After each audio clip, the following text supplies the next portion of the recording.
Hey friends, welcome back to the channel. Today's prompt is armor. Armor, I have already heard, I think most of us have heard about armor, and the first thing that comes in our mind, that is what I'm sketching this time, because armor is basically, for them who do not know what it is, it's a protective covering. Mostly it was used back in the days when there were only sword fights and not this kind of a situation where right now people are able to bomb anyone and everyone. So that was not the case that time. That's when the armor was used.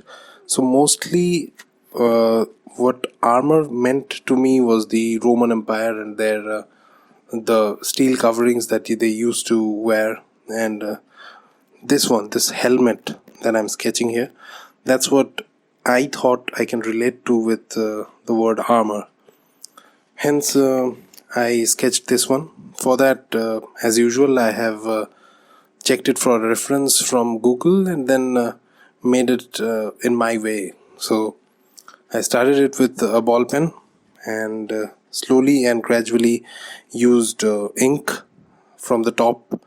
I used darker ink, and then slowly with water the gray finish was done, because I had to show the steel or a kind of aluminium, that is a metal feel to the helmet. So for that I used water a bit too much, and the reflection and everything. I was quite happy with what I could achieve with just inks. So I would love to know what you feel about this drawing. Firstly, because nowadays you guys want to understand what exactly happened with the drawing. That's why I just started with what exactly I did for the drawing, what my thoughts were. That's why I told you about that. Now, about armor and about Inktober, every day I remind you that I already have a video, so guys, please check it out, that what materials I'm using. And for armor, I at first had this idea of drawing a soldier too, but then again I felt what armor means to me is from the history books, right? I thought immediately had a vision in mind of Alexander the Great and his armor or his helmet. I'm not sure what artists sketched him on the history books that I read.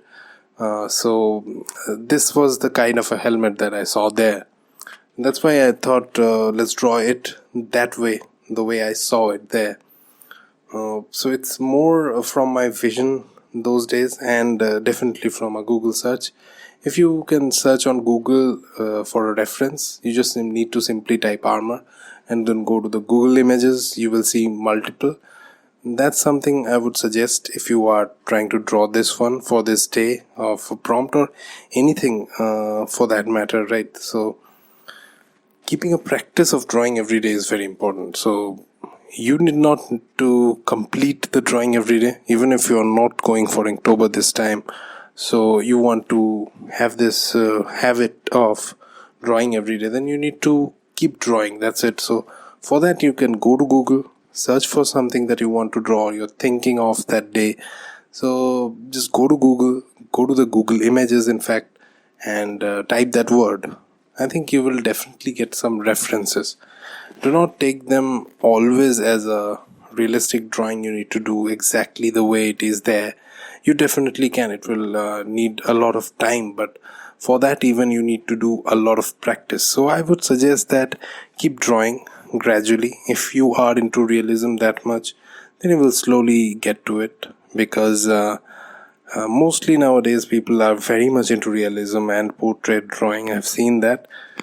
Even though I personally like more of the illustrative kind of drawings, it's not that I do not like realism, but definitely realism is a very hard thing to achieve. Many artists are not even able to correctly achieve realism even after giving too much amount of time. So for me, the proportions is the most important thing. So you need to take care of proportions, how the drawing should look like. Like for an example here, the helmet, if it would have not been in correct proportions, maybe the final outcome would not have come this way that it has come. Like within this one, if the feathers, the top feathers of the helmet, they would have looked too big, too large, then the sketch would have not been complete. So I would firstly suggest that use the pencil. You might do mistakes. You generally would do a mistake if you are starting. Then try to draw with a pencil first, and then once you're done with the pencil, go for the finishing touches. Use the eraser wherever needed, and do not use it too much, because using erasers too much will decrease your confidence level, and that's not really the intention. So keep drawing. That's very important. That's the most important thing, actually. So once you start drawing, you would realize all these things, because these things do not come in a single day. Yeah, you definitely can have a talent. I personally did not have a talent. Nobody in my family ever sketched anything. They're not able to understand proportions or even drawing for that matter. So what you need to do is keep practicing. Once you start practicing, you would realize the nitty-gritties of drawing or anything. Any stuff that you do in your life, you need to do practice. And this comes from all the successful people, right? So that's what the intention of Inktober is too, because you carry on drawing every day. That helps you bring a sense of habit. So once the habit is created, you keep drawing, you are able to draw anything and everything easily. So you are sitting in a subway. You must have seen that famous TikTok artist who sketches in the subway and gifts the sketches to the others. So he has not achieved it in a single day. That's what my intention is, to let everyone know who wants to understand how people are able to depict what they want to show in a sketch. So that is the way. You need to practice, keep practicing, and that will definitely help you. For this drawing, if you have liked it, then please hit the like button. If you're not yet subscribed, then please subscribe to my channel. That will help me and encourage me to draw every day. And for the drawings of Inktober, see you tomorrow again with the next prompt. Till then, have a nice day. Bye.